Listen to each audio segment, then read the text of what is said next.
Hi friends, welcome back to my channel and welcome back to another episode of $10 Tuesday. So we're going to be making a bushel basket wreath, and my inspiration came from Your Cozy Home on Pinterest.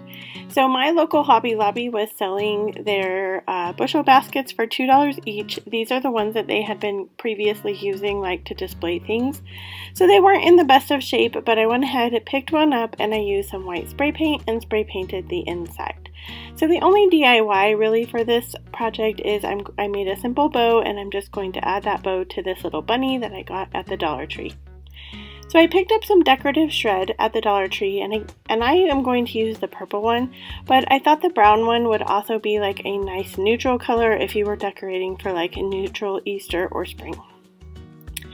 So I did pick up one bag of the shred because I'm trying to keep this at $10. I had an extra bag on hand.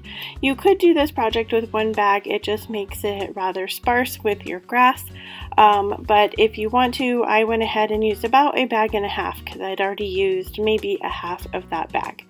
And I'm just going to go ahead and lay it into the bottom of one of the sides of the basket. Now, I didn't glue it on there yet because I wanted to just double check where I wanted it before I laid everything down. So you're just going to kind of tear it apart and make sure that it goes over the desired amount that you want on the bottom of your bushel basket. So I just kind of spaced it out, and then I took my bunny that came from the Dollar Tree and I'm going to place him into the back of the wreath. I also picked up these eggs. These are the giant eggs that they have, and so they are $1.25 each. If you wanted to use some smaller eggs so that you could have some more filler in there, you definitely could do that. Now the Dollar Tree is $1.25. There are some things that I'm like, I don't know if I think that's worth $1.25. For instance, these giant eggs, because when I try to keep these projects under $10 for you guys, sometimes it's hard to find some stuff over there to make like a large project. So I don't know, let me know down in the comments what you guys think. Are there some products that you are no longer buying over at Dollar Tree because you don't want to pay the $1.25? So I went ahead and put some hot glue on the bunny's bottom, and I just went ahead and glued it to the basket.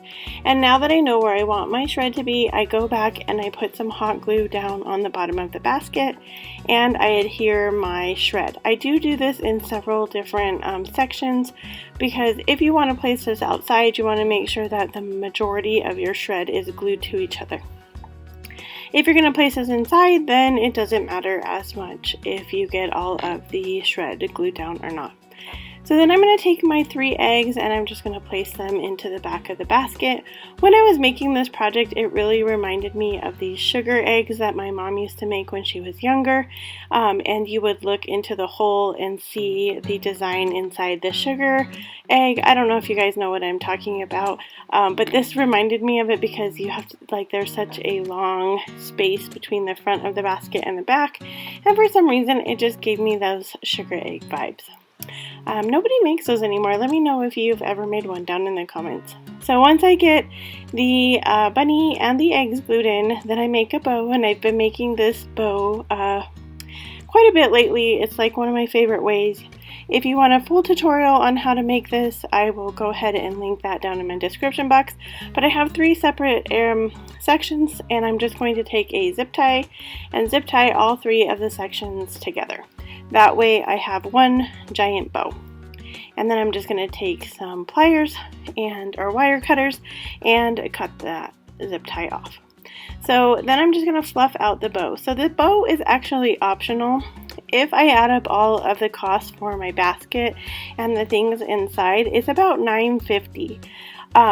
If you want to add the bow, then you can go ahead and do that. If you want to keep it at just $10, then you wouldn't want to add the bow. I had this ribbon on hand, so I think that the basket actually really needs a bow, but you know, it's up to you.